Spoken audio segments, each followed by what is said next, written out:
ಪ್ರತಿ ಟನ್ ಕಬ್ಬಿಗೆ 3,500 ರೂಪಾಯಿ ನಿಗದಿ ಮಾಡಬೇಕು ಅಂತ ಸರ್ಕಾರಕ್ಕೆ ಒಂದು ಡೆಡ್ಲೈನ್ ಅನ್ನ ಕೊಟ್ಟಿದ್ದಾರೆ. ಅದರ ನಡುವೆನೇ ಈಗ ಸಿಎಂ ನೇತೃತ್ವದಲ್ಲಿ ಕ್ಯಾಬಿನೆಟ್ ಸಭೆ ಕೂಡ ಆರಂಭ ಆಗ್ತಾ ಇದೆ. ಅನ್ನದಾತರ ಸಮಸ್ಯೆ ಬಗ್ಗೆ ಸಭೆಯಲ್ಲಿ ಚರ್ಚೆ ಆಗ್ಬೋದಾ ಅಂತ ಸಾಧ್ಯತೆ ಇದೆ.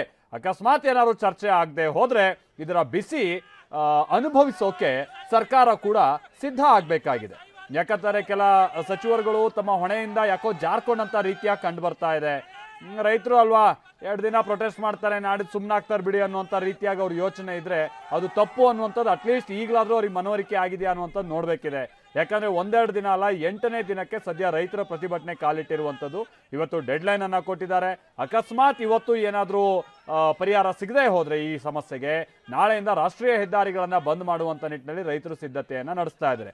ಇದೇ ಸಿದ್ದರಾಮಯ್ಯನವರು ಕಳೆದ ಬಾರಿ ಸರ್ಕಾರದಲ್ಲಿ ಅವರು ರೈತರ ಪರವಾಗಿ ನಿಂತಿದ್ರು. ಸುಮಾರು 300 ಕೋಟಿ ರೂಪಾಯಿಯಷ್ಟು ಅನುದಾನವನ್ನ ಅವರು ಸರ್ಕಾರದ ಕಡೆಯಿಂದ ಘೋಷಣೆ ಮಾಡಿದ್ದರು ಬೆಲೆ ನಿಗದಿಗೆ ಸಂಬಂಧಪಟ್ಟಂಗೆ. ಅದನ್ನ ಪ್ರಕಾಶ್ ಹುಕ್ಕೇರಿ ಅವರು ಕೂಡ ನಿನ್ನೆ ಆ ವಿಚಾರವನ್ನು ಹೇಳ್ತಾ ಇದ್ರು. ಬಟ್ ಈಗ ಯಾಕೆ ಇಷ್ಟೊಂದು ಮೌನ? ಈಗಿರುವಂತ ಸಕ್ಕರೆ ಸಚಿವರು ಇದರ ಗಾಂಭೀರ್ಯತೆಯನ್ನ ಮುಖ್ಯಮಂತ್ರಿಗಳಿಗೆ ಗಮನಕ್ಕೆ ತರ್ತಾ ಇಲ್ವಾ, ಅಥವಾ ಅವರಿಗೆ ಅರ್ಥ ಆಗಿಲ್ವಾ ಇದು?